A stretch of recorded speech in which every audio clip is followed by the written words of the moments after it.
That person's crazy. Thanks for listening. Wait. Make sure this is, yeah.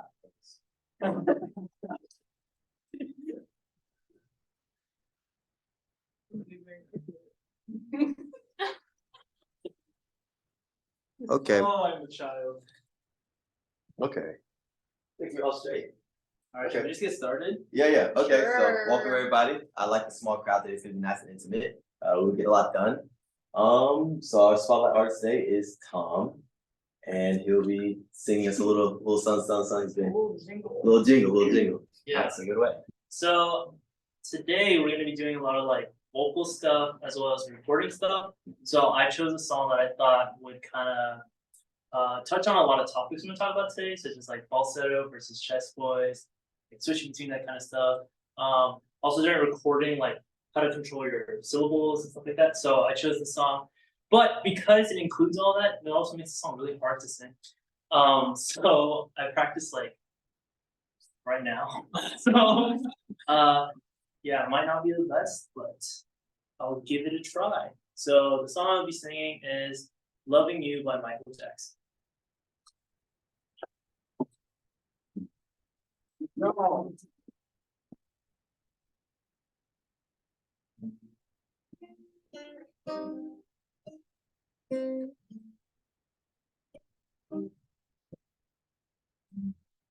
August moon, where are the stars of the night?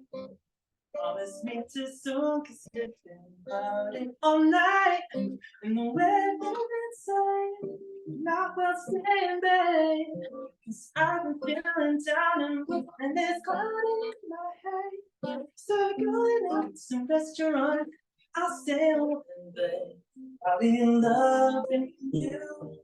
That's what I wanna do. I'll be loving you. That's what I wanna do. Hello, midnight loving you, the one I adore.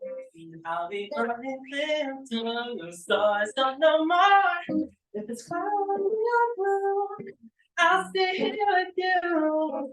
We'll make a wish and then we'll kiss and our love will come true. So going to some restaurant, I'll stay with you. I'll be loving you. That's what I want to do. I'll be loving you. That's what I want to do.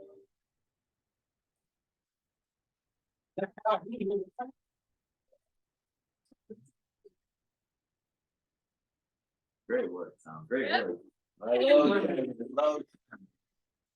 That was up. I missed Tom. Yeah, you just finished. Spotlight on this, guys.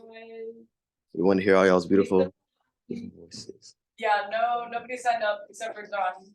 So we had Timecodes today. Oh yeah.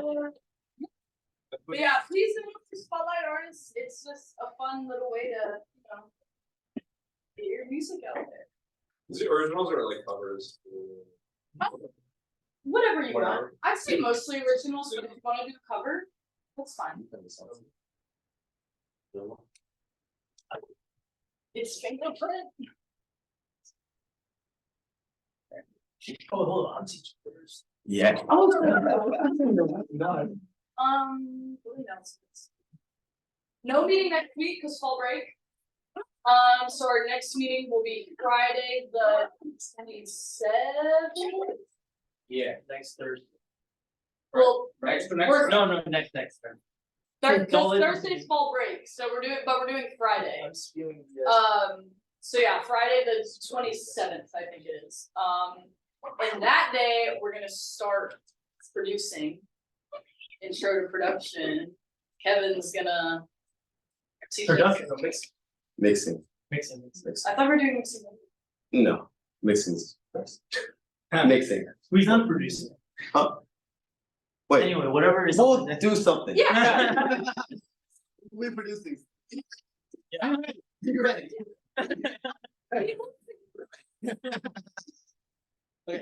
Okay, but yeah, so hey, what's up, man? You wanna just start? Yeah, you can just sit over there or not. Wherever you want to. This one? Yeah. Alright, so the timeline of today, what's gonna happen is, Trey, you wanna say it? 'Cause- Yeah. Okay. So pretty much how it's gonna go today. We're gonna have half of it. First half is gonna be Tom explaining just like the recording process, and then we're gonna have like I guess a singing lesson at the beginning, and then a rap lesson. So it's gonna be kind of split into two. And during that time, Tom and Kevin will be taking some of you guys to the recording studio to actually practice the recording. So it's like a completely different process than like regular singing. So it's gonna be pretty good to be able to see you guys get a taste of both and learn remote. Yeah. So yeah. And yes. Who here would consider themselves a singer? Who here would consider themselves a rapper? I had a feeling. I think more rappers coming later. Okay. Rappers will come on They know what's later. All right, Tom. So, I guess let me first off, how many people have experienced like recording in like a studio type environment? Okay, so a majority of you guys. But I'll just go over the basics. So when we're in there, what's gonna happen is we're just gonna like kind of set up on my laptop, and we're just gonna there's a beat that I made, and then a melody line for singers, and also of course a chord progression. So what's gonna happen is for instrumentalists, like you guys can kind of record over the beat. It's like a very backbone beat. We'll just kind of add to that today, and then singers and rappers will try to sing the hook that's already been made, and then for rappers, like maybe write a verse or whatever's going on. And we're gonna try to record it. At the end of the meeting today, I'm gonna try to quickly mix as rough and quickly as possible, and kind of show you guys like the end product for just the demo today. So that's kind of what's going on. So when we're in the studio, oh shoot. Recording vocals is where we're at. Yeah. Oh, also, yeah. We always just want to emphasize why it's important as well that everyone's learning this, even if you're not a singer or a rapper or instrumentalist. Why it's important to learn everyone's part. One was confidence in yourself, being able to speak up for yourself, and two, just being able to sympathize and understand everyone's role when it comes to making songs. Okay, so three main components is going to be the microphone, the room resonance, and the audio interface. So let's start with microphones. How many of you guys know what is the difference between a condenser and a dynamic microphone? Yeah, you're welcome. Overall, like the pickup pattern. Yeah, so a condenser, or let's start with a dynamic microphone. So I'm pretty sure everyone has seen that microphone before, right? So that is a dynamic microphone. Most of those are used for performances. That little bubble there is kind of where the sound is being picked up. And that's why it's useful, because when you're live performing, there's a lot of sounds going on. So you want that to be kind of controlled and only pick up your voice. On the other hand, a condenser microphone is kind of shaped like one of those like rectangle microphones. I think we have one in there, right? Yeah, so you guys will see that. Those are way more sensitive, and they'll pick up a lot more sound, which is why it's good for instrumental recording, as well as studio vocal recording. The problem with this microphone, because it's super sensitive, you have to make sure that you have good, your sound isn't like super resonant, or else it'll pick up a lot of stuff. So microphones also have something called, oh, let me first say phantom power. Also, like on the button says 48 volts, is essentially boosting, giving that juice for the condenser microphone to pick up that high sensitivity sound, which is why it's necessary, and it's also electric, right? Yeah. Whereas a dynamic microphone uses a magnet. Magnets. Yeah. Magnetic procedures. It has to get that electric current pumped into it, so 48 volts is pumping that electric current into it. Rather, a dynamic microphone doesn't need that. Yeah. It's magnetic. So polar patterns, as you can see here, these are polar patterns. These are all examples of different patterns that are on different microphones. But the most common one is that one, which is called the cardioid shape. It's like a butt. All right. Okay, so next is room resonance. So as you guys know, like in this room, there's soundproofing on the walls here, but it's still pretty resonant. But without it, it would be way more resonant. In the studio, most likely there's going to be two speakers like this in an equilateral triangle to focus the sound to you. But sound doesn't work in a linear line. There's going to be a lot of sound travels like everywhere when sound's coming. Like my voice is going like in all directions. So there's to reduce those sounds from bouncing off the walls and stuff like that to hit the microphone, people do soundproofing.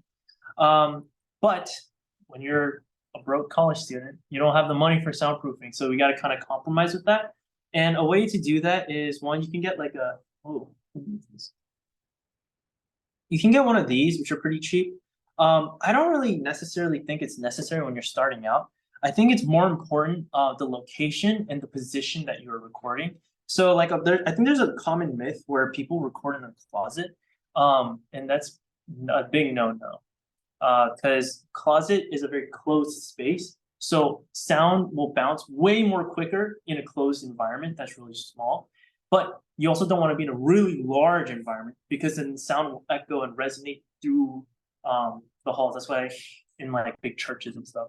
It also depends on the material. So if you have a lot of glass or plastic in your room, that's not good. Like you want to cover those up. A lot of people will put like curtains. Like if you have curtains, like people will close the curtains so it won't bounce off in your room. So stuff like that can help you guys with your video. With your audio recording quality. And also, don't record right next to a wall. So, like if I were to record and let's say the microphone was right here, this is bad because it's just gonna, you see what I'm saying? It's gonna bounce off. So location is really important. Material is really important, like of your room. If you don't have like a proper studio setting, just to optimize that sound. Last thing is the audio interface. So, can someone explain like what an audio interface is to me? Other than, does anyone else? Okay, you can go. Forms analog signal into frequency going to your DAW. Yeah, essentially what that means is you're taking outside stuff and putting it into your computer. This is the thing that kind of digitizes your instruments. This is really important for a couple of reasons. So one, like that phantom power or that 48-volt thing that I was talking about, you need to activate that on the audio interface for your microphone to function when it's a condenser microphone. Another thing is leveling. So you want to make sure that you're not, when the record input of your audio is too loud or too weak, then when you go into mixing, it will ruin the entire song. So making sure your engineer or yourself, because we want to educate you guys, making sure that before you start recording that the volume levels on the audio interface and on the computer are good at a good level is very important. Another thing is latency. Can someone describe to me what latency is in recording? It's okay, I'll explain. Oh yeah, you want to? I mean, latency is how fast the computer processes the input. Basically, if there's a delay, it has higher latency. If there's no delay, lower latency. So, of course. So if I were to sing like "Hello," that's so stupid. Anyway, I were to sing "Hello" in my headphone. If there was latency, it'll be like "Hello, hello," instead of just at the exact same time. And that there's a couple reasons for that. Do you have any engineers in the room? Okay, this is good. Okay, so that means, okay. All right, so you can make sure if you're not an engineer, your engineer knows this. There's a couple of ways to control this. One is this audio interface. If you get a good one, such as like the Apollo Twin, they're built so that the latency is not gonna be prominent. But if you have a cheaper one, like the Focusrite, that's the one I have.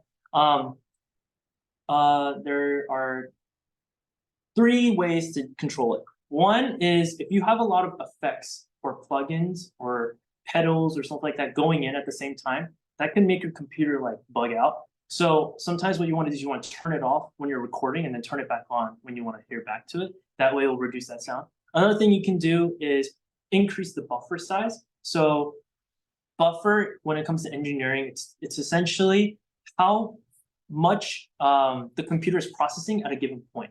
So if the buffer size increases, the time it takes for the computer to process is kind of like elongated out more, right?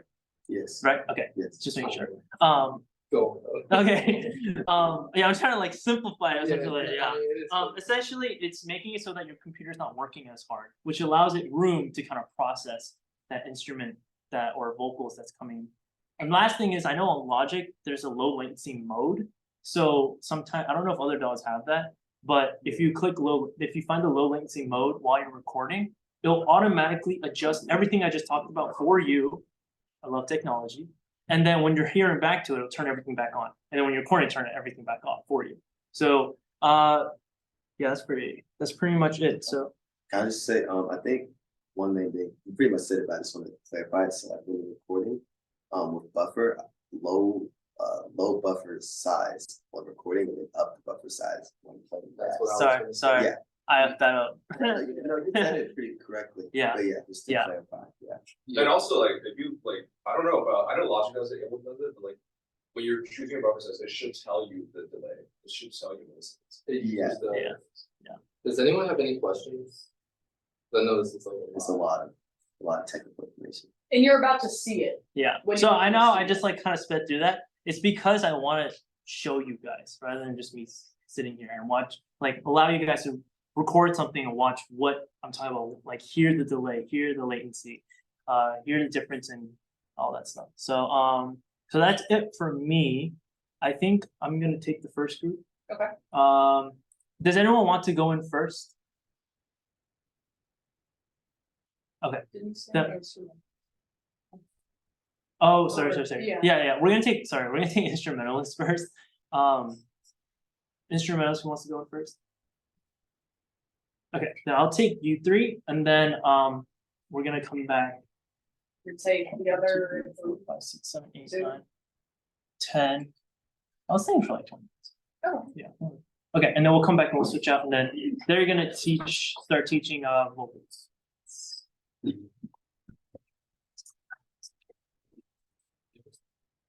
Sorry, set up. I just think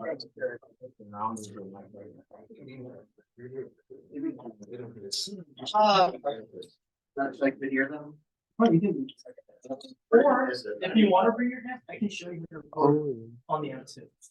Okay. Sorry, bro. This part of my. Yes. Good luck. Oh, yeah. You might just have to tap it every once in a while to make sure it like stays on. Okay. But Say that. All right.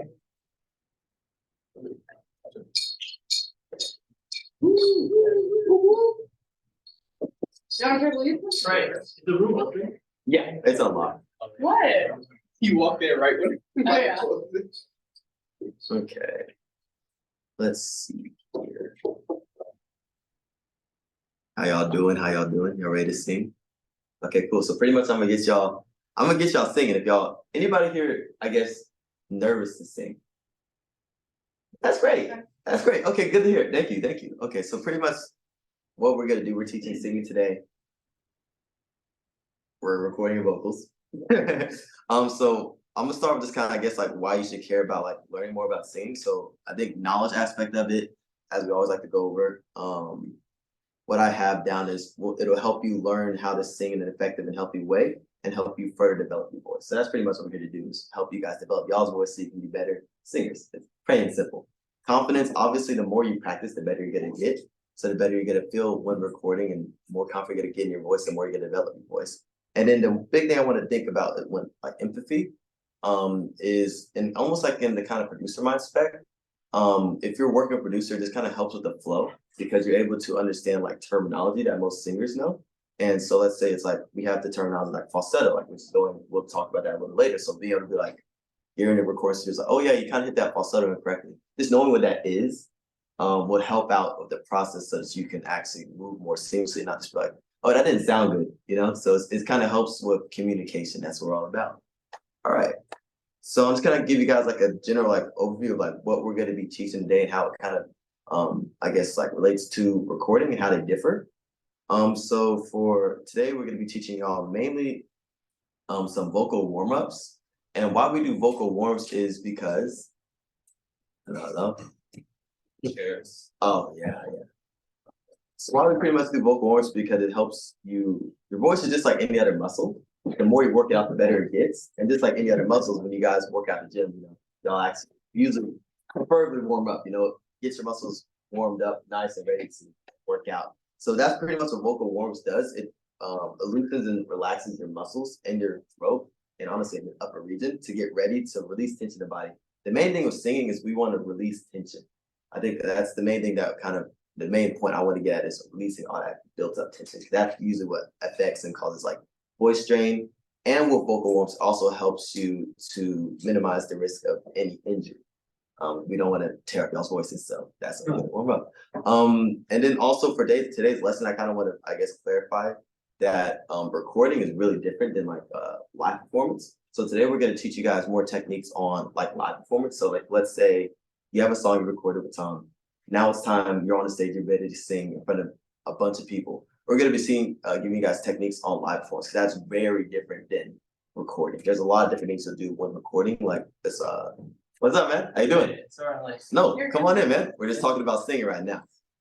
So with live performance is very different. It's like a lot more projection, while recording is very specific to what you want. So maybe you're not going to be doing as much projecting. Maybe you want to be more intimate. So we're just going to teach you guys the live aspect, and Tom will be covering the more recording aspect of it for you guys.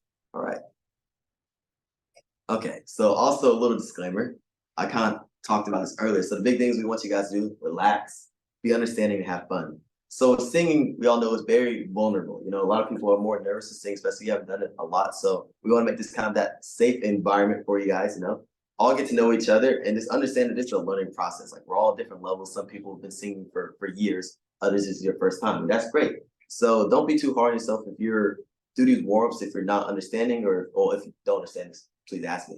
But if you're not getting it right away, that's completely okay. I always am warming up. Like I still struggle a lot of things because it's just about getting better every time. So you're not, a lot of this stuff is not going to activate overnight, but some of the stuff will. Just being more aware of like certain things will actually, you'll be like notice it immediately. You might be like, oh shoot, like I was doing this all wrong this whole time.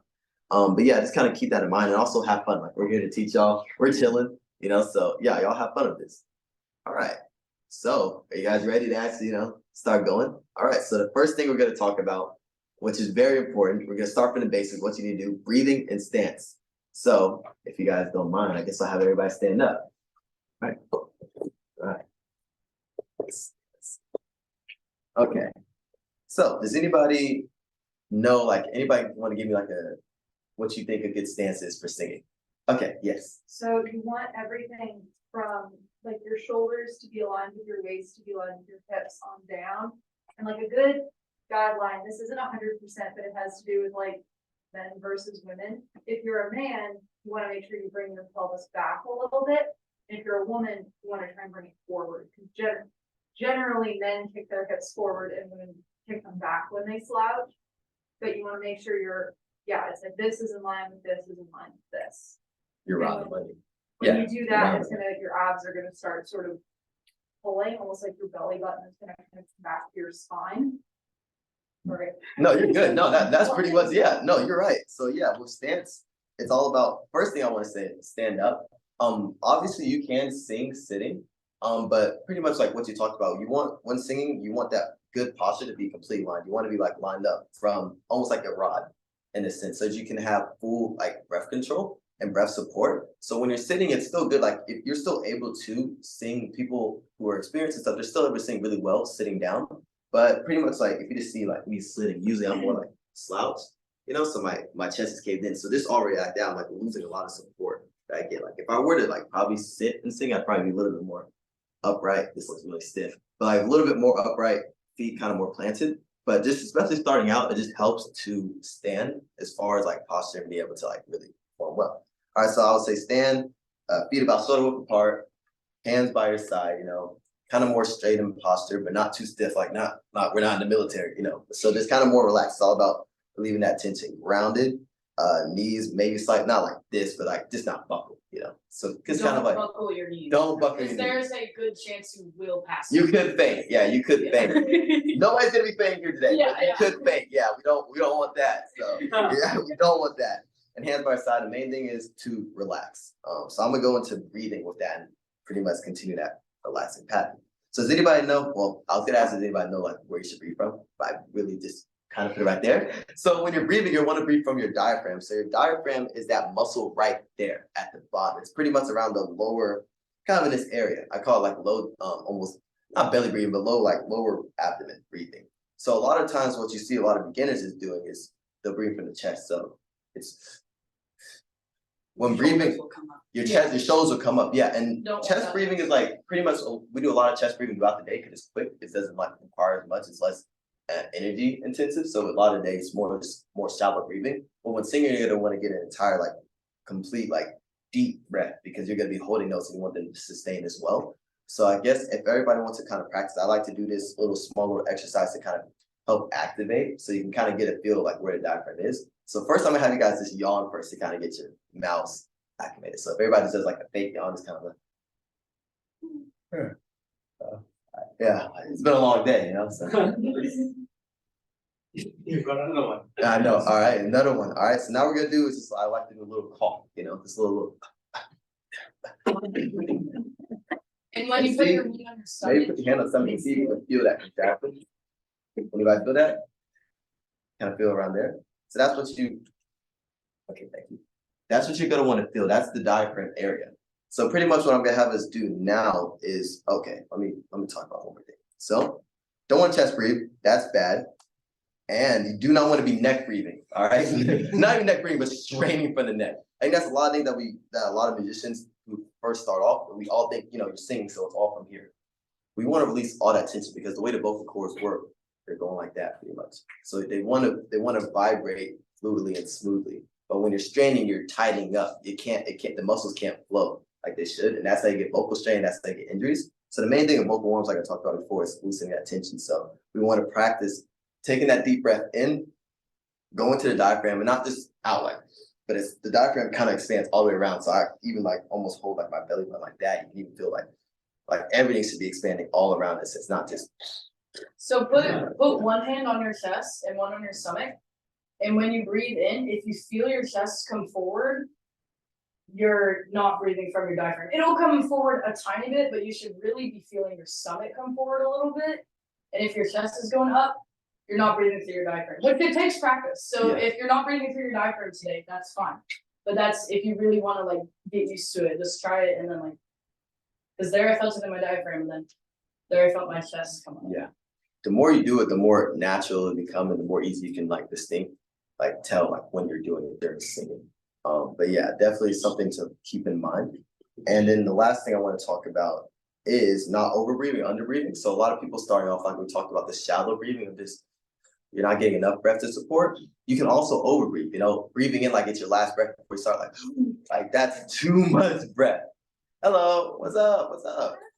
That's too much breath. So we want to get a nice little medium, like a nice little sweet spot of breath, pretty much. Because if you're doing too much over breathing, pretty much what you're doing is you're tiring yourself out. So your body gets tired more quickly and you actually end up not being able to hold your breath as long. So you're gonna lose that breath a lot quicker. So you want to get a good amount, comfortable amount of breath, and then controlled exhale. If that makes sense. Controlled release, so that we can sustain that throughout. So yeah, don't want to be looking like SpongeBob. All right.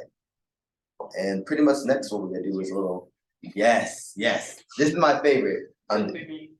She doesn't like these, but I lip hate them, trills. but they're so yeah. Yes, we were literally about to talk about that. So lip trills. Lip trills are honestly, in my opinion, one of my most favorite warm-ups. They're one of the best. They're one of the They're best. good. So lip trills are great because I'm gonna just read what I got so I can get it specific. So they're great for training efficient breathing control and balanced tone because they provide back pressure on the vocal folds. They're also very helpful for range extension. So that's why I like them a lot because I feel like it really helps me like actually extend my range. And with lip trills, it also makes it's harder to really strain while doing lip trills. So I think it's really safe as well, especially for beginners. And it's pretty hard to hurt yourself while lip trilling. So that's why I think it's gonna be a good one for us to start. But lip trills can be a little bit difficult. So maybe if you guys are younger, you guys did like the horse sound effect like that. That's pretty much like what lip trill. So if everybody just wants to just kind of give me one of those, it's like, yeah. If you can't do it, that's fine. If you can't Some do it, people can't do it. yeah, it takes Just a little try. getting used to it. But if you're struggling right now, you can try grabbing the corners of your lips and pulling. That could help. Or the opposite, almost switching a little bit, but that's harder for me. And But you're just like pushing out air. yeah, you're pushing out air. And practice, really think about that diaphragm. Oh, one thing I forgot to tell you guys about, nose breathing versus mouth breathing. When singing, you generally want to mouth breathe. Nose breathing is great. Like I would say in life, nose breathe, please nose breathe during life. You don't want to mouth breathe during life, but when singing, mouth breathing is really good because it allows a lot of air to come in a lot quicker, because during singing, you usually don't have that much time in between to like catch yourself, unless it's like a long, like, song interlude like that, maybe you can also be recorded. But yeah, usually mouth breathe. And also when starting a song, you don't want to, it's almost like a flu. So you want to be able to time it with the song itself. It's, you know what I'm saying? If that makes sense. Yeah, that's kind of a weird way to explain it. So pretty much what we're gonna do now is a little lip trill exercise. So we're gonna try to go up the scale with Sarah. So we're gonna start, and it's a little discretion. From here, right? Yeah, see? Yeah. So we're gonna do that. Like I said, if you're Any octave. any octave, so you can start higher voices. And also we're gonna go pretty high. So if you feel the strain, drop off. Yeah. So And we'll go down too in a minute. we'll go down to, yeah, the main thing I want to say, if you're feeling strain, drop off. Don't push. This is literally just to get your voice nice and warm. So you don't want to strain past some of your stuff. So. And if you haven't been in like choir, then these kinds of warm-ups might be new to you. So if you like need a minute to listen and then come in, that's totally fine. That's cool. All right, so everybody hands by your side, loosen up. You can even like shake around. Sometimes I'll walk around just to, like, loosen that tension. Yeah, yeah, a little groovy with it. All right, ready? 1, 2, 3, 4.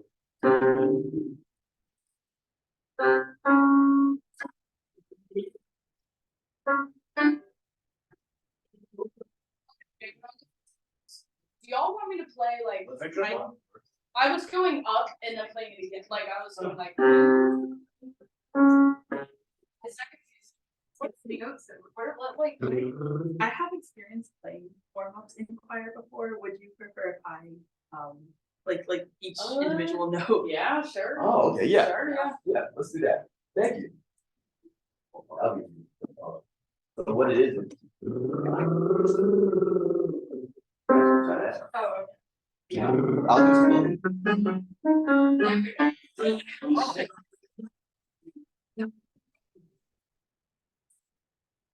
Just because lift was hard. Yeah, I'm gonna walk around.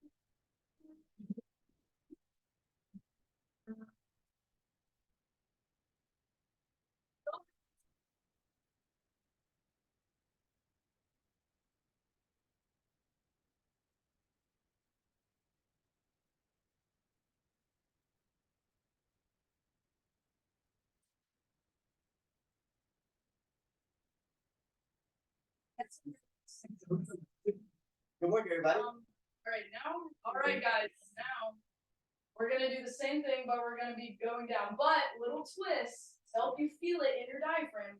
We're gonna be doing wall sits while singing it.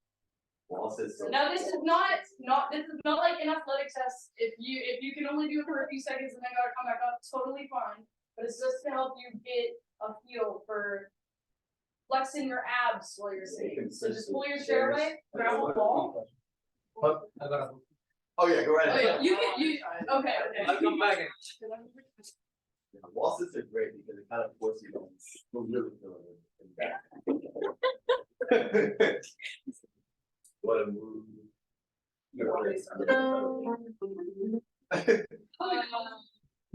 Okay, you I guess would we'll just do the same thing like. Oh, okay. maybe a little slower. We'll be going down. So again, once once you're done, just drop out.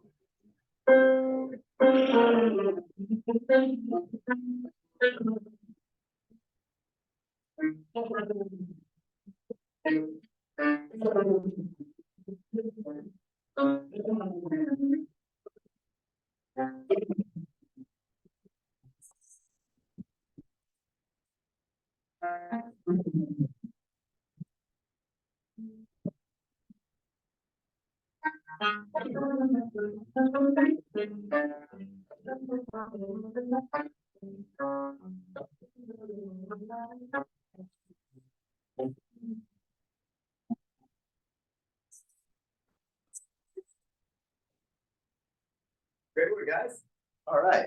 Did you feel your abs while you're singing? That's okay. Some people I know Trey loves falsetto. I do. I don't feel it a whole lot. So like everything is gonna apply differently to each person. Yeah, honestly, like this is like pretty much just kind of like what works for us. Sarah has a couple of different tips she'll give. So what I like to do is also I'll do like warm up a lot. Like I usually try to do like a 15-minute warm up like every other day at least. You know, so like just the more you do with consistency, it really makes a difference. So you can just look up if you want to look up YouTube videos, they're like 10-minute warm up videos. Those are easy. You can do what we did in class. It's just like any other muscle. It's like it'll get into muscle memory. So definitely try to focus on tone because you can literally actually train your muscles to get deep tone. If that makes sense. Like it gets used to being off pitch. So like definitely like listen to your voice while warming up and just focus on. Yes, listen, because sometimes you'll think you're hitting a note, but you're not, or you're straining it. So make sure you listen to yourself and what notes you're supposed to be singing. But for the most part, it seemed like everybody could match pitch. So that's the hardest part. If you can match pitch, you'll be fine. Yeah. I'll be just working on the straining. That's it. Yeah. I'm working on relaxing. That's it. All right.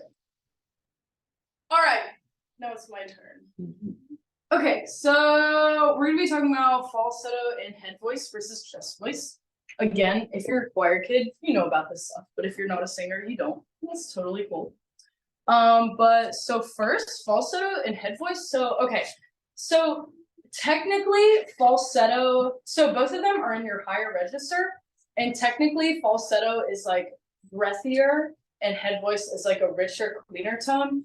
But for the most part, even in like academic, like even in like voice lessons and choirs I've taken here, they're pretty much the same thing. It's just that falsetto is the term used for men and head voice is the term used for women, but they're pretty much the same thing. It's, you know how like on a guitar, a cello, any instrument, any string instrument, the thicker strings produce the lower notes. It's the same thing. So when you're singing in your head voice, your thinner vocal cords are vibrating. And you're really you're kind of gonna feel it right here, like in your head voice. And we'll get more into that later. And don't worry, we're gonna elaborate, but I wanna go over both first. So chest voice is same thing like the guitar. It's your thicker vocal cords, and they hit your lower notes. And then it's your speaking register. So like when you're talking, you're in your chest voice. So yeah, and then you sing your lower notes in your chest voice. And then if you'll see in the middle, there's a little thing called, I call it like a break, or like if you're singing it, I call it mixing. Some people call it different things, but basically you have however many notes you can sing in your lower register or in your chest voice, however notes you can sing in your head voice. And then there's a few notes in between. And if you've been singing for a long time, then you'll be able to like do what I call mixing. And we're not gonna like teach you mixing because we'll teach you mixing with producing, not with singing. Because mixing is something that's really hard and takes like years to learn. I took a long time to teach myself mixing. But for some people, especially this is more common in men and in non-singers, sometimes there will be a few notes in between your chest and head voice that you literally just cannot sing in either one. Like you just can't sing it. And that's fine. It's something you learn how to do. But now, so I'm gonna give you like an example of each so that you can kind of hear the difference. So if I were to sing that note in my chest voice, I'm gonna go, ah. If I were to sing it in my head voice, I'd go, ah. You hear the difference? And head voice is a lot, you know, if you see choirs, you see operas, or if you don't know any of that stuff, like Billie Eilish sings a lot in her head voice. And then if I were to mix that, I would go like, ah, which I hope you can hear the difference, but again, mixing, don't worry about it, it's, yeah. So we're gonna do an exercise to help you figure out where that little break in your voice is and like figure out how to transition between it. So first, we're gonna do a huge, as high as you can to as low as you can. And somewhere in there, you're gonna feel your voice kind of shift. So you're gonna start in your head voice or falsetto, and then you're gonna shift into your chest voice. So everybody do that with me.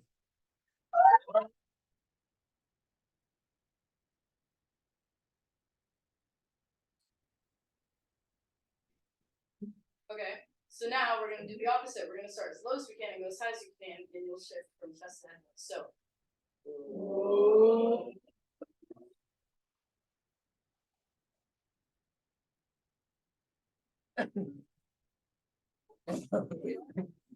Steaming tea.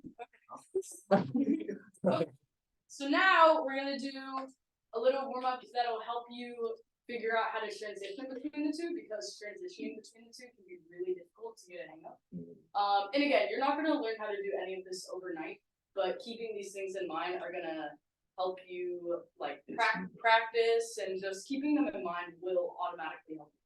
So we're just gonna do octaves. And what I want you to try to do, if you can't do it, that's totally fine, because it's hard to do, but try to sing the low note in your chest voice, high in your head, or falsetto, and low in your chest. So I would go like, do you hear how it's two different registers? So try to do that. It's difficult to get the hang of.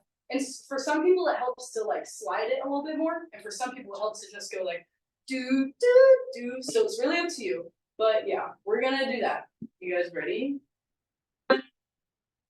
Oh, wait, yeah, I should have said go for something.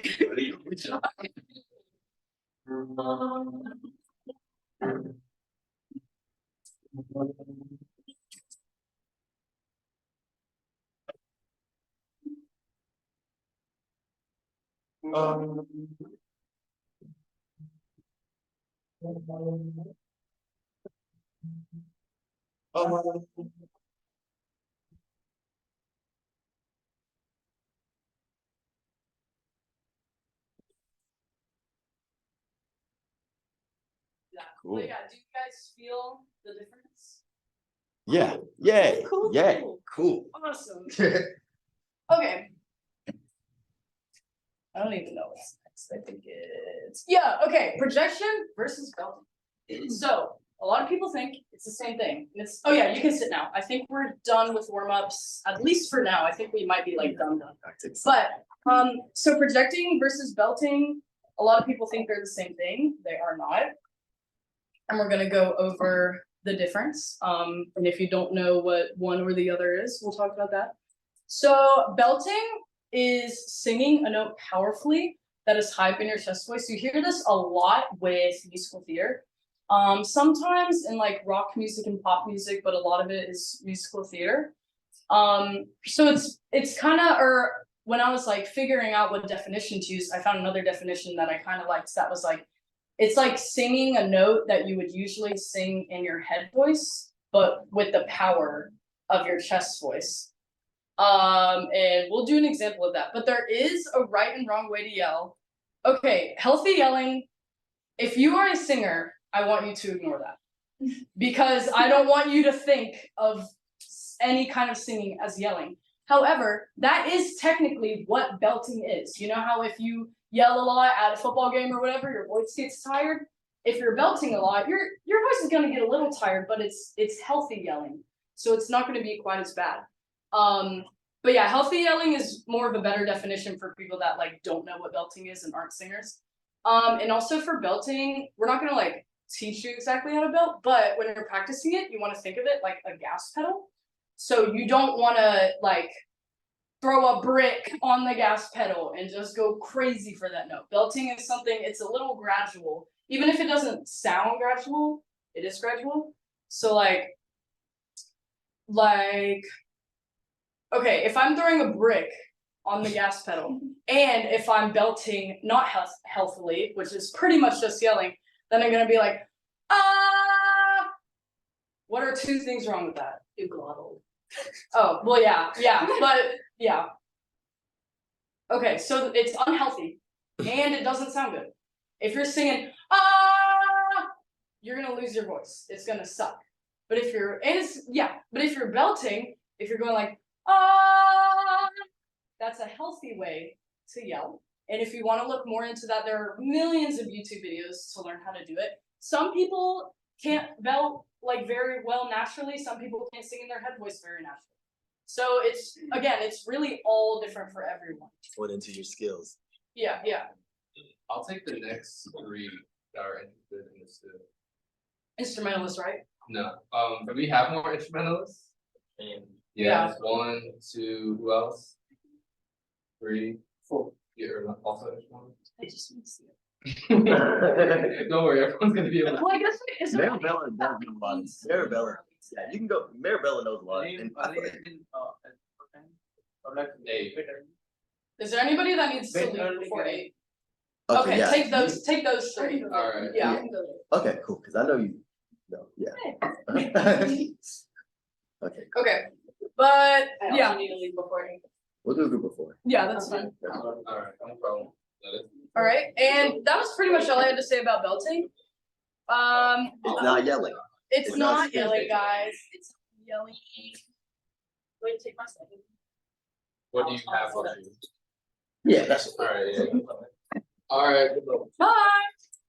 Okay, and then projection. So my definition of projection is singing with confidence, power, and energy. And am I the only one hearing that?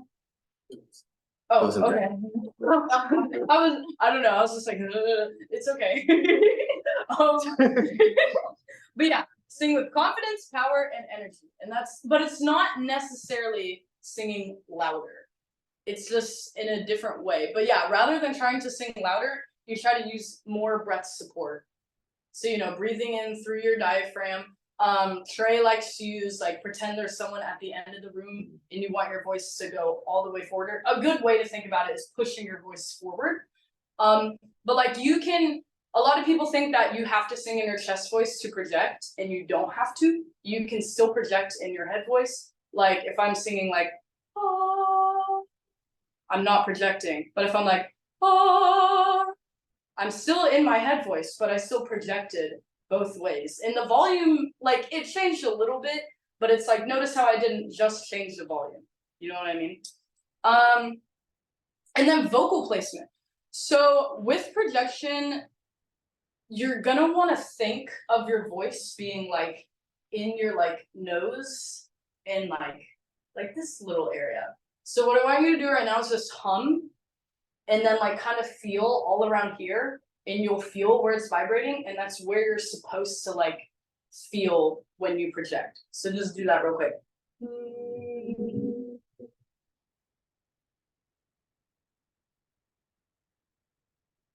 You feel it? That's okay. Some people don't like I don't feel the wall sits. Yeah, Trey feels the wall sits. I feel that, you feel that. It's really different. Yeah, kind of. Yeah, it's really different for everybody. Also, certain vowels help with projection. This also applies to belting, but like if you listen to music a lot of time, well, obviously you listen to God. A lot of times, like if somebody says me in a song, they're gonna say may or something like that.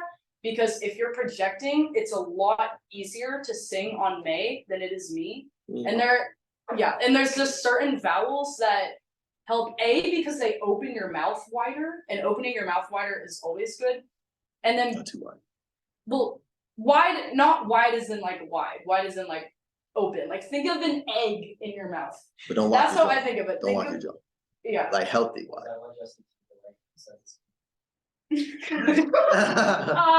pretty much. That's probably it. So literally, that's like, yeah, that's pretty much it. But yeah, it's it, and you'll feel around like if you have a word that you're trying to sing with a vowel that can like be shifted a little bit, you'll find one that better suits your voice. And also what goes with that is don't use nasal resonance and open your mouth wide. So like part of why we don't sing me is because you get, especially if you're singing it higher, you're getting like nasally and your mouth is getting wide. And that's just overall not good. Like it doesn't mean it's necessarily gonna sound bad, but it's like if I'm singing like me or may, notice how it sounds so much better when you sing may. Yes. Yeah, thank you. Unless you Yeah, tell us yeah. stuff. That's what. Please. And basically projection, you really just want to combine all the tips we learned today, especially with stance and breathing. Like they all really, really help with projecting. And then I think this is our last one. So I just have some general tips. Drop your jaw and keep your mouth open. Don't drop it like force it. Like you don't want to like, but you know, like keep it like, you know. Everybody has their own Yeah. natural, like almost like natural, like Yeah, jaw. yeah. Yeah. Some You people just do keep your wide mouth, ones. again, egg in your mouth. That's what you want to think of. Yeah. Never heard that. And then researching more advanced techniques. There were a few techniques I was going to cover today, but they're kind of more advanced, and I would only do it if I were teaching to like only singers, so I didn't cover them. But there's tons on YouTube, and I know it sounds crazy, but TikTok, there's a lot of really good vocal coaches on TikTok. There really are, and they'll like react to videos and talk about like techniques they use and why it's good. For example, like some people, again, this does not work for me, but some people, when they're belting, they'll stick their tongue out a little bit and it helps like that. Doesn't work for me, works for some people. Another technique that this one I sometimes use is like, if you're having trouble belting a note, to get your like throat in like the muscle memory of like hitting a note high, because you know how we talked about belting is healthy yelling. Then you'll kind of just go like, hey, hey, hey, like do that to yourself over and over again. And sometimes that'll help you just get in like the mindset to hit that note. And then there are some things your voice just can't do. And it really sucks, but it's true. Like how I was talking about earlier, where there's that break, where there's just some notes that you just can't sing. It happens. And then like throat singing. I would love to be able to throat sing, and I just can't. And if you don't know what throat singing is, it's like you hear it a lot with like Nirvana, and it's just like when you got when you have the little raspy like he's the one who likes all of it. Like I just can't. Healthily. Yeah, exactly. I can't throat sing. Did I technically just throat sing? Yes, but I don't do it because it's unhealthy For you. and for me, and it doesn't sound good. So like throat singing is something that I've just kind of accepted. Like you could kind of be taught it, but not really. Like it's just something I've kind of accepted. Like my voice can't do it, and it sucks, but whatever. I think it's awesome to think about everybody's voice is very unique. So some people have natural raspy voice. So like there's some people do naturally. Yeah. So some people can be taught it. Yeah, so it's just kind of being able to figure out. It's fun to be able to figure out like your instrument and like what things are really your strengths. So like there's things that I can do. Like I can go pretty deep if things like that. You have very strong belting abilities. So just kind of like figuring out like your strengths and be like, oh shoot, like I'm good at that, you know, like let me look into that more. So yeah. And then vibrato, okay, so a lot of people are born with vibrato. Vibrato is something, and I'll explain what that is in a second if you don't know what it is. But vibrato is something that is very difficult to teach yourself to do. It took me years. I taught myself, but most people that have it, it comes to them naturally. But like I said, even though I was able to teach myself vibrato, I can't teach myself throat singing. You know, there's some things you're going to be able to be taught, and there's some things you're not. So if you don't know what vibrato is, it's like kind of when your voice like, I don't want to say wobbles, but like it kind of goes up and down around the note. So if I sing something without vibrato, which I've trained myself to the point where it's hard to like, I have to like do it on purpose to not do it. But if I were to do not vibrato, I'd be like, ah. But if I were to do vibrato, I go, ah. You hear how it kind of wobbles. Yeah. But yeah, so like there's some things your voice can't do. Don't force it. There's no harm in trying to learn how to do it. Again, YouTube is a great resource, but sometimes you just can't do it, and it sucks. But you gotta live with it. And that leads me to my last point. Know your limits. Figure out what is healthy for you to sing and what is not healthy for you to sing. Because even if you think, oh, if I just strain my voice for a little bit, like I'll be fine tomorrow. No, if you keep doing that, even straining your voice like a large amount one time can have like permanent damage on your voice. And I don't mean that to scare you, but like you just need to figure out what straining for you is, what is healthy for you and what is unhealthy for you. And I guess just like that kind of takes time to learn, but I guess just a general tip is like if your voice is hurting, stop singing. Yeah, Yeah, Yeah. that was But- that it? That was it. yeah, know your limit, but honestly, always like expand. Yeah, Yeah. You can get you can get better. Vocal warm-ups helps you expand range. So don't think like, dang, like I'm never gonna be like I'm stuck like right where I am. Like you can advance tremendously, like just with some practice. So like be ready to like y'all gonna get like y'all leveling up pretty much. I mean, y'all leveling up. Yeah. But any questions, anybody? Yeah, any questions about anything?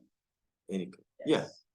But how do you like expand like your chest voice? So I break out of B3, how do I As in like or is that something expand your range in your like chest voice? yeah, in your chest voice. Okay.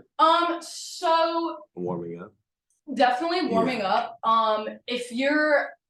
If you're trying to look for like a quick fix to do that, it's not gonna happen. It's really You don't just, want a quick fix. yeah, it's just not possible. But there's definitely ways you can over time train it. I've never done one like specifically on one note, but learning how to mix has really, really helped me, even though again, that's something that's very difficult to do. But I would say your best shot is learning how to mix, because like your range will change a little bit, but like if you can't fully belt or hit a note in your chest voice, like one note, you probably won't be able to at any point. You'll probably have to learn how to mix it a little bit. Yeah, I guess that's all I have to say. Yeah, about that. I say just warming up. Yeah, 'cause warming up. Yeah, different warm-ups target like different skill sets. So that's why I'd like to do like a 15-minute because it targets like a lot of different areas. And just doing that consistently can help. Like it's like I said, your voice is like any other muscle, so it's training it to get it used to it and making it stronger.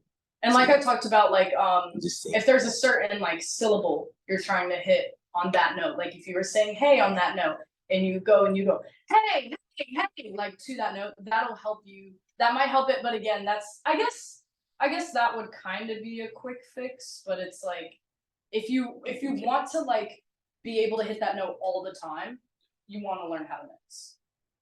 Any other questions? Yes. So like, what's like, I guess like limit wise, I went to a concert last night and I have like a purple.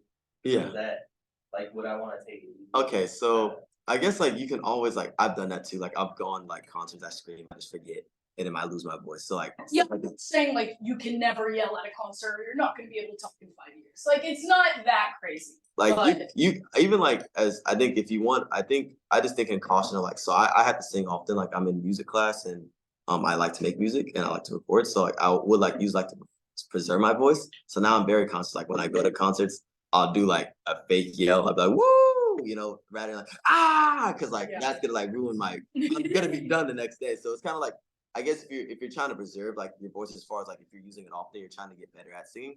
I'm more mindful like of the way I do cheer, just the way I do yell, just because I'm not like I'd be annoyed if I lost my voice tomorrow and I have things I gotta do. Just avoiding Your mixed voice. The mixed Yeah. voice, no, literally the mixed voice yell. Yeah. this is freaking it's like if you're like yeah or you're like woo, versus like let's go, like that's gonna hurt your voice. The other ones are going to a little bit, but not your voice. That's how you act. Yes, Who? that's Brendan Urie? no, Nirvana. Oh, Brendan Urie fell. No, I probably a little bit of it was intentional at times, but for the most part, that's how his voice was. Because it's like if you take like Some people just have raspy voices. Like- That's okay. That's Yeah, Oh, and yeah. with smoke I and guess dope. like the way to think about it is like with the if you listen to any which I think you do any music from like 70s 80s whatever, if you hear them now and they sound like pretty good, decent as like compared to what they sounded back then they were throat singing in like a healthy way, then it comes naturally to them.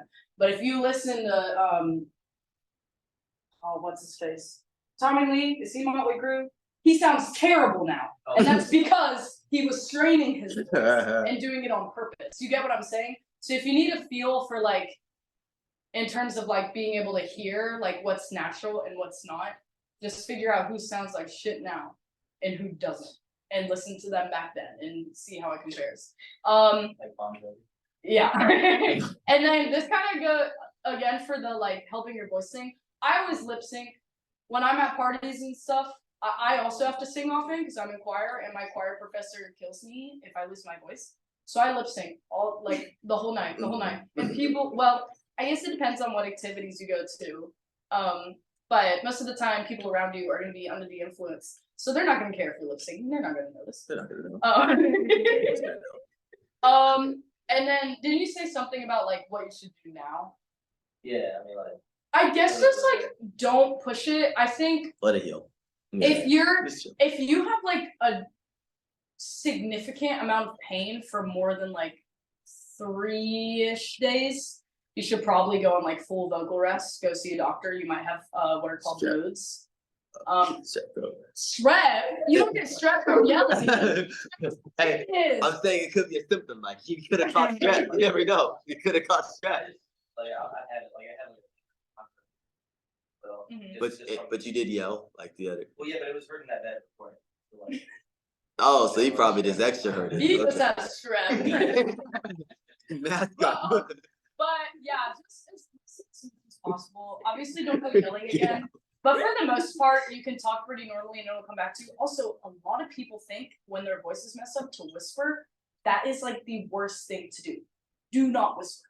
If you could either talk normally or kind of talk like this, like in a, I don't know, just like a gentle voice. But a lot of people think like, oh my voice, that's terrible. Don't do that. Yeah. I guess that's all I have to say about Anything that. else? Answer everything? yeah, Okay. thank you. Anything else? Okay, cool. Great. Thank you guys. All Thank you, right. thank you. Well, we know we did a lot. Oh, thank you.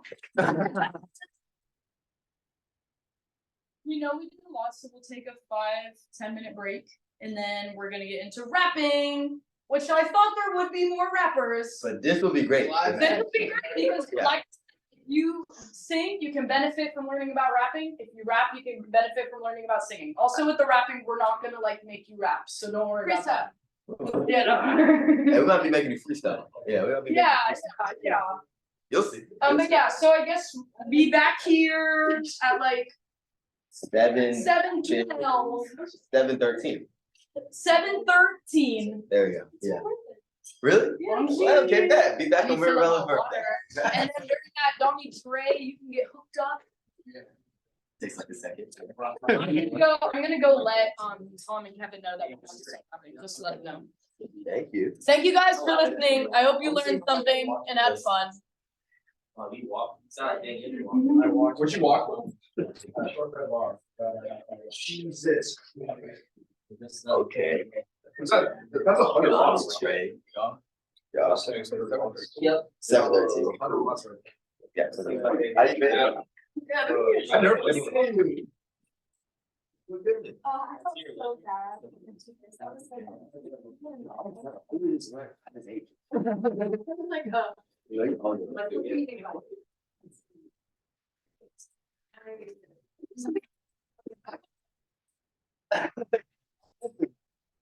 reading about it. Oh.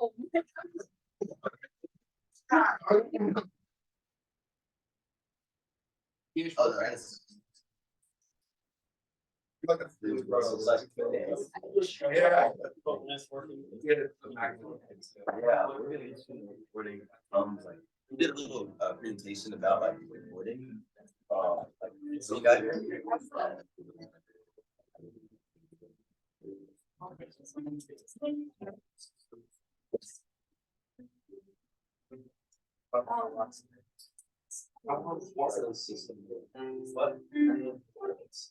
Good. They have groups.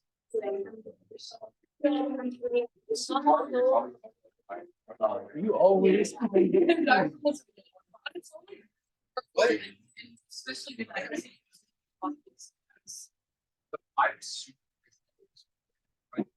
You gotta eat. Yeah. You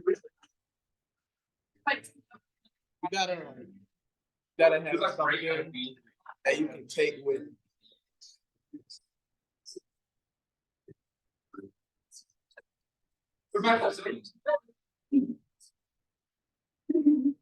gotta But yeah, if you something. wanna go back.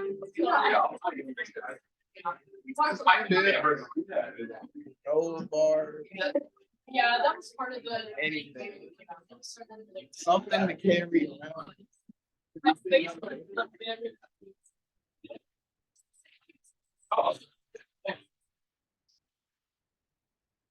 So,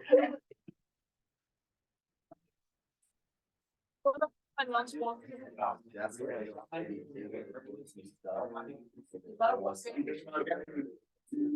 Yeah. Yeah. I got into the ones about seats about.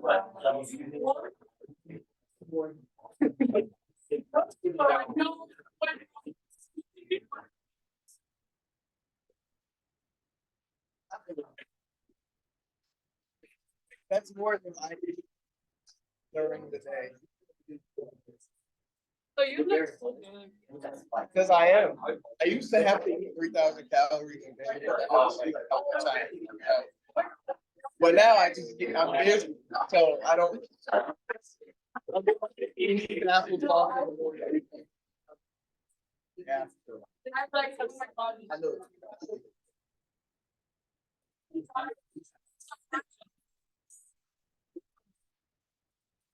Because I still have to eat.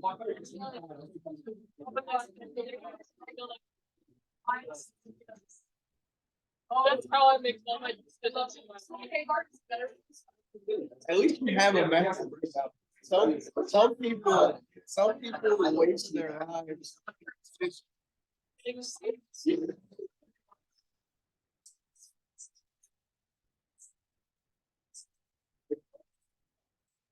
It's destined to happen.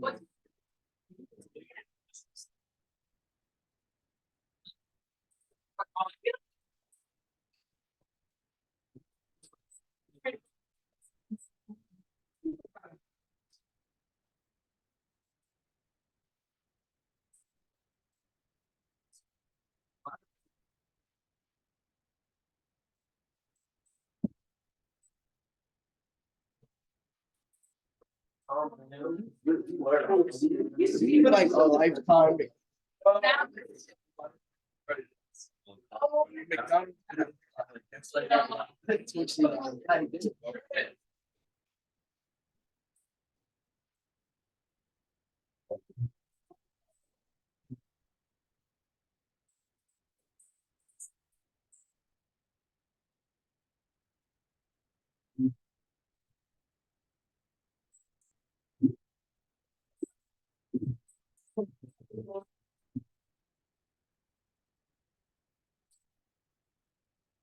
Okay, I like that. I like that. I'm nervous.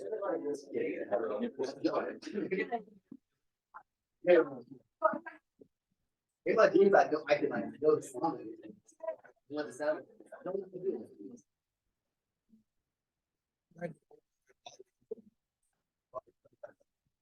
Disabled by red box.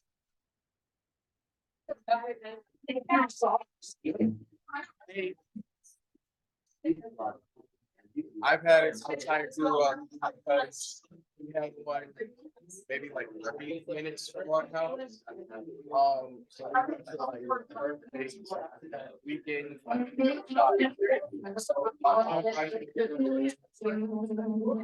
trying to use the gift card, but they won't let me go.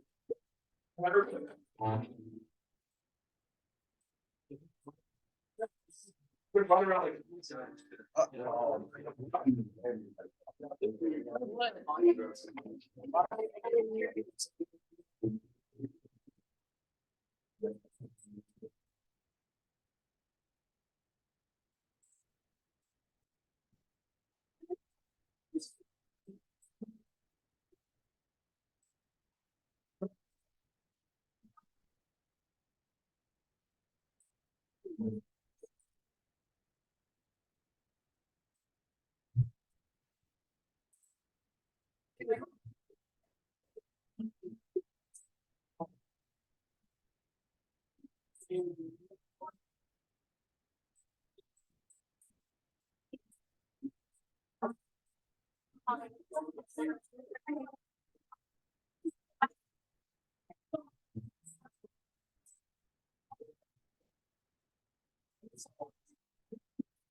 Great.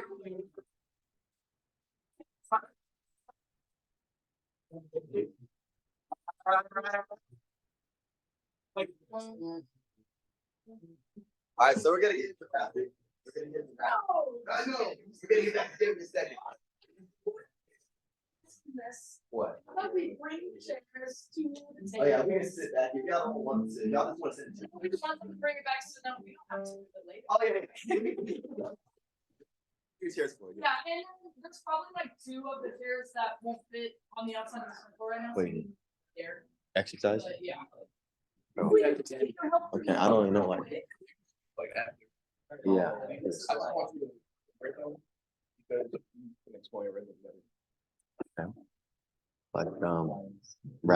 rapping on. Yeah, like how it just fits. Okay. Because then I can do the rhyme to the video, and then instead of the next song, I think of the exit side, since it has the same beat, but different people. So they can see the difference between somebody fitting it and not. We forgot to talk about breathing through your diaphragm about lifting. How we made that discovery earlier. Lifting? Yeah, remember when Tom was here? Wait, lifting what? Like workout? Oh, working Yeah. out? Like Oh. how he talked about like he had to carry something really heavy and he like was forced to breathe. Yeah, through he his was forced to diaphragm. breathe his diaphragm. Yeah. His backpack, very heavy. Can you turn on your computer real quick? I'll Yeah. Bad. All right, Don. Look at my dog. Look at my dog. Look at my dog. All right, everybody give it up for Don.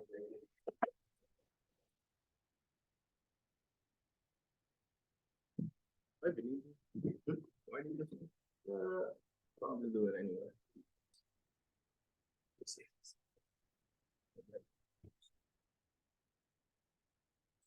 Cool. All right. So, how many producers did we have in the room again? Okay, and then instrumentalists. Okay. So I'm also gonna like try to teach this from a perspective where if you ever work with somebody that likes to rap, since it's more of a spoken word type thing, except when you start getting like melodic rap, etc., you can kind of help understand the approach that they're using when they're coming to write music, etc. All right. So there are 3 key components of rapping, and it's the content, flow, and delivery. That's really what makes up rap. And I just wanted to put a note at the bottom. We've already talked about this a little bit, but all of these things are going to kind of build upon each other. So if you want to learn more about the songwriting aspect itself and things of that, you can go look back at the things that we worked on in previous workshops. All right, so content. What do you want to talk about? That's basically, you got to decide that at the beginning. There are different lanes and styles in rap. We have Juice WRLD here, a pioneer in the emo rap. So, they talk about relationships, their feelings. JID in the middle, he's a conscious rapper, a lyrical rapper. So he really focuses on the words that he's saying. He doesn't want to waste any bars. Talks about life experiences and wants to pull from those. And then you have Young Boy on the right, which is street rap, gangster rap. That's when they, talk about the guns, the parties, killing, everything else that comes with street rap. So depending on what lane and what style that you're fitting in or that you're going for, that'll also kind of dictate the sound and the content of what you write about. And looking at the content again, punchlines, entendres, metaphors, all that stuff you learned in English class, that is what makes up rap lyrics. It's not a whole separate world from typical songwriting, but it really focuses heavy on these devices. So we have a few definitions up as well for entendre. Yeah, let me get this so you can see it. Entendre. So I think the best way to emphasize it is the example I quote up. It's a verse from Drake where he says, "I find it funny how I keep talking and commas increase." Anybody want to explain that to me on why that's an entendre? Explain like what is. I I'm missed. just proud of myself and figured it out. It took me a minute. Commas increase because when there are more words, there are more commas, and then money. Yeah, that's essentially it. Yeah. That is exactly it. You know, Drake is one of the richest rappers, and whenever he releases a song, that's him talking, and he's getting more money. Yeah. Yeah. That is exactly it. And then punchlines. Punchlines are also a key factor that really incite reactions to rap. They can be humorous, they could be the end of a story, or if they set you up for a concept and they say that last line and they pull it all together in that moment, that's when you have that moment, or you have that stank face. And you're like, So I put up two examples. One of them, I'm pretty sure we've all heard this. Real G's move in silence like lasagna. That is Lil Wayne. He says that because the G in lasagna is silent. And the last one from North Carolina's own J. Cole, put an M right on your head, you Luigi's brother now. The M is referring to millions and money because he is sending someone after you because you've been speaking on his name. And of course, Mario. So, yes, we did. Okay. I explained that one. Yeah, You had to they got explain it. that one for me. It's okay though, you got it now. All right, so I'm just gonna talk about rhythm. I'm good. Yes, I am. Yes, I am. So rhythm is pretty much just a strong, regular, repeated pattern movement of sound. I'm literally reading the definition. Y'all know. Being on beat, I think of rhythm. So let's say the beat is, hey, I'm out here, I'm grooving. It said, hey, that's all rhythm. I think that's pretty self-explanatory, Yeah. Okay, you want to talk about Yeah. So rhyme and rhyme scheme, again, just like the literary devices I spoke on earlier, rhyming is a very key component in rap lyrics. It carries you through the song, and people often try to either keep it very complex or very simple, and sometimes there's a lot of internal rhyme scheme, but I think the best way to exemplify this is to just show you a video of Cole's rhyme scheme. And do we have sound on that? We do. Might play to see if it echoes. Yes. I look at you deep, I look at the trees and start sucking my teeth, letting it rock cause I love them mystique. I still wanna give me a song where I beat, trust everything that you saw and I cheat. Just know if I dish you, I make sure you know that I hit you like I'm on your all ID.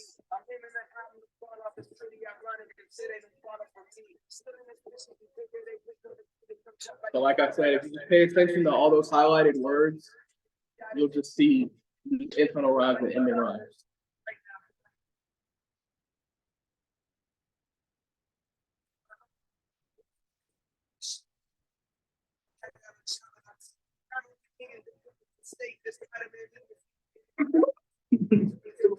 That's that humor, see? When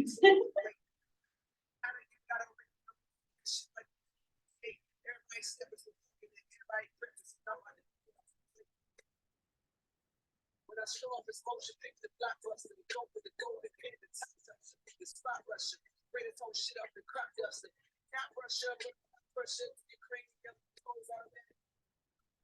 Like I said, it's a statement. And I just wanted to point out in that last little part. Oh, you wanna? Yeah.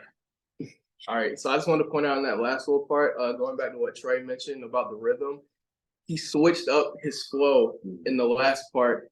Even though he was still matching the rhyme scheme, he approached the beat differently. Even though it's the same beat, his words changed and the pacing changed, which is something that often happens in rap songs. So as a producer or an instrumentalist, that's something you just want to pay attention to or want to understand as well when a rapper approaches a beat differently and it doesn't sound the same as it was. They're changing the rhythm. Yeah. And it's really look into changing rhythm. I think that's really what keeps people engaged, is changing the flow, changing the rhythm. Instead of da da da da da da da da the whole time. There are some that are like really catchy that are repetitive, but it's understanding like, you know, okay, I'm trying to keep my audience engaged, you know, I'm changing up, making them stay alert. So keep that in mind. And going off, I just want to mention beat selection before I play this video. But this matches rhythm as well in the flow. So all of these people in this video are about to rap on the same beat. However, they will not all sound good. Really gonna do Lil Uzi? Yeah. Oh man. So you'll see what we're talking about. And beat selection basically is just when a rapper is specifically choosing what instrumental they want to play with the word or what they want to write over. Oh, they're back. I'll say Raise your hand if you still have to go into the studio. Yeah. 1, 2, 3, 4, 5, 6. Who wants to go 7. now? Who wants to go now?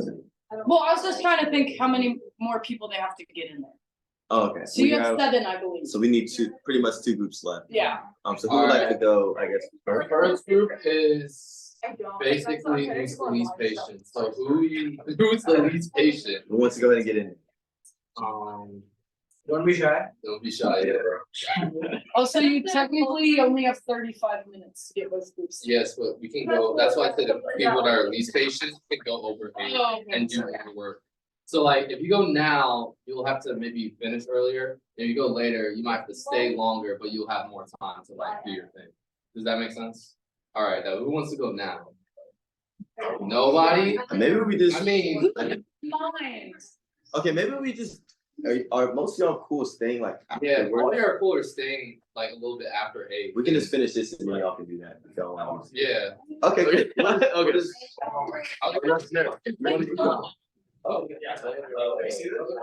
Oh wait, Maribel, you wanna go? Okay, cool. Okay, Maribel will go. And Colin will go. Okay. Are you gonna go?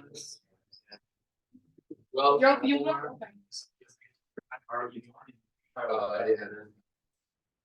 Does Tom have his guitar in there? Does anybody have an acoustic guitar? He could. You got Mine's in there. Oh, yeah, yours is. What's it called? It's in the brown bag in the enclosed. And you're fine with him using that? Go for it. Okay. Yeah. All right. Let's go. That can fit. You're right. You're right. That can fit. I was gonna say, when y'all said Tom's guitar, I was like, Oh, yeah. Out. Tom's guitar is big. So I was like, I don't know if he wants to give that. Baby. All good? Yeah, we good. Yeah. All right. Okay.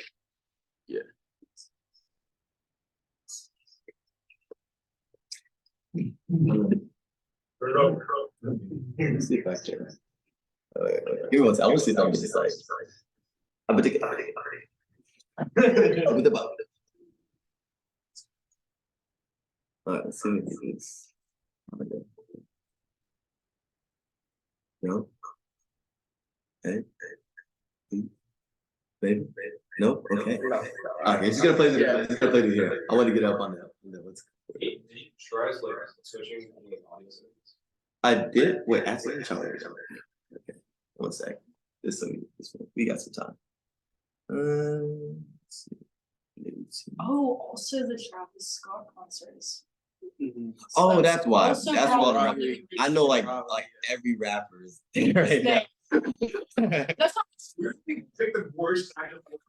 Basketball, rap. That's One of the biggest. They're gone. There you go. I get that there's less people No, it's the Travis Scott. We have two cultural events anyway. Sorry, guys. Rip. They can watch the video. Yeah, they get to look at my Got the face. video. So true. I could have picked any freshman from like some side. He picked the one with whoever else to get like kick outside. I had to. I wanted the most I've never exaggerated even heard of point. either of those. Oh, you're going. Are they And you'll see why. Are they bad? Okay. I don't.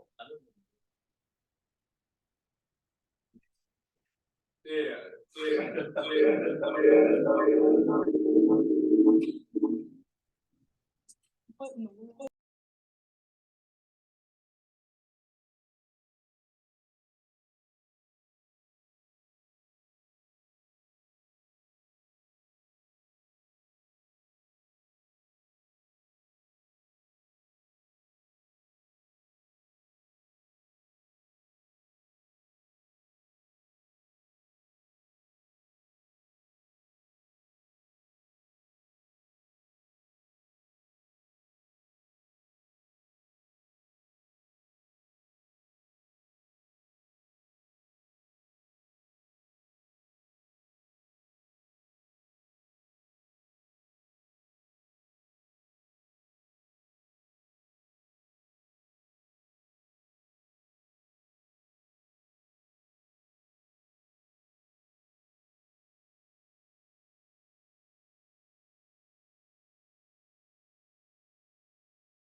bring in something they're working on, parts of the song.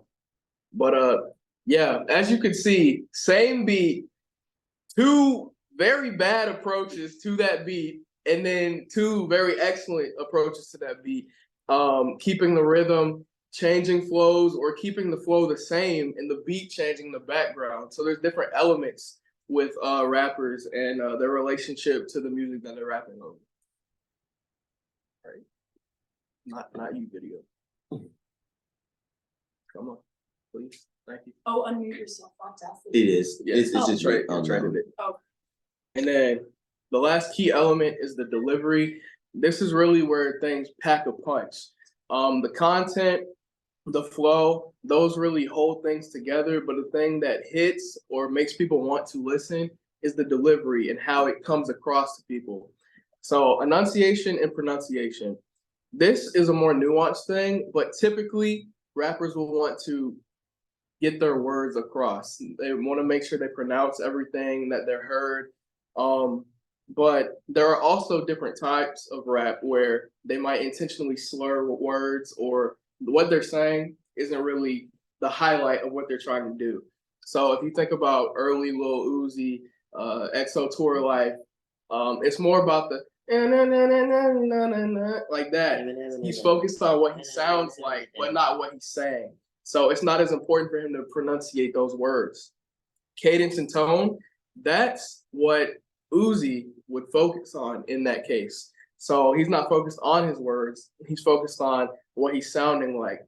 In one of his early interviews, they were criticizing him not talking about anything, but he just looked at them and said, but I can make it sound good. And that's really where the cadence and the tone comes across with rappers. And then energy, I'm going to come back to. Tempo, the tempo is typically how fast the song is going, beats per minute. And this heavily impacts how fast or what approach a rapper wants to take. Some rappers can't find pockets in certain speeds of songs. As you saw in that cypher, Lil Mosey could not really catch the beat like Megan could or like the baby could. So he was trying to put his own spin on it to slow down his pace just to try to get something in there. But typically there's like boom bap rap, there's a hyper pop rap, the emo rap now, the more melodic things. They really decide how fast rappers are going to go and what pockets they try to find within the beat. So going to energy and breathing, these are very important. Energy, there are very laid back rappers. They just deliver things like, yeah, like 21, very laxical daisy. They don't really try to put a lot of energy into what they're saying. And there are other people that really want to make you feel it. Think like XXXTentacion or like DMX, all of those older songs with the boom bap. They really want to get that energy across, especially if they're trying to convey a powerful message, or they want to, or if it's something that's hype, they want to get that hype translated and communicated through the song.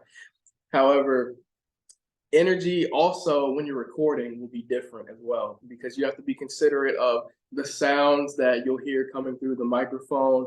And you know, rappers like to move a lot when they rap. So when they're recording, the placement of the microphone and everything is something that you want to consider. But that's something Tom and Kevin know about as well. And breathing, dear God, please breathe. A lot of people, when they start out, they either don't have a lot to say and it's a slower rap, or they want to fit a lot of things into it because that's the skill they want to work on first. So think of like Eminem. Eminem has songs like Rap God. You think of Busta Rhymes and his verses like Look at Me Now. They keep going and you only hear pauses in certain places, and even then it's very brief. Everyone cannot do that, and they should not try to if they cannot. Breathing through your diaphragm, you get a better breath. And this is where all of those transferable skills come in. Especially with breathing, it's important to know where you can stop in the song to breathe. You don't want to stop like halfway through a word or in a place that just rattles somebody that's listening and catches you off guard, because then it kind of disrupts the flow of the song and breaks all the tension. So breathing is very important. There are different skills, different drills and stuff that you can do for this, but I'm gonna mention that in a second as well. And lastly, why am I in the middle of the screen? All right, so we're gonna wrap up with advice basically. Know and find who you are. Rap, a lot of it comes with confidence. A lot of it comes from, as Sarah said earlier, knowing limits, etc. And you can't really pack that punch unless, of course, explore. But once you start figuring out what you can deliver, what you can contribute to the song, that's when you really know what you're best at with rapping. And to keep honing those skills and to find your ability, rap along to your favorite songs, favorite rappers. They asked J. Cole the best way for upcoming rappers to practice things like breathing, and this is what he said. So pulling up lyrics to songs, listening to different things, they will also help you understand the song structure, because rap doesn't really have a typical song structure to follow. There's so many varieties and so many genres and styles that there's not really one size fits all for different artists. And there are even songs that go no hook, where it's just straight rapping. There you go. Yeah, different bars, the whole song, 3 minutes, 4 minutes, no hooks, no bridges, just rapping bars. So the last piece of advice is just to break the mold. That's what rap came from. Coming from Bronx in New York, it came from disruption, empowerment, and having fun. So even though there's like a template that you can kind of follow to get yourself started, it's all about exploring and breaking that mold to kind of find who you are and what you can do. So yeah, that's all we have for rapping.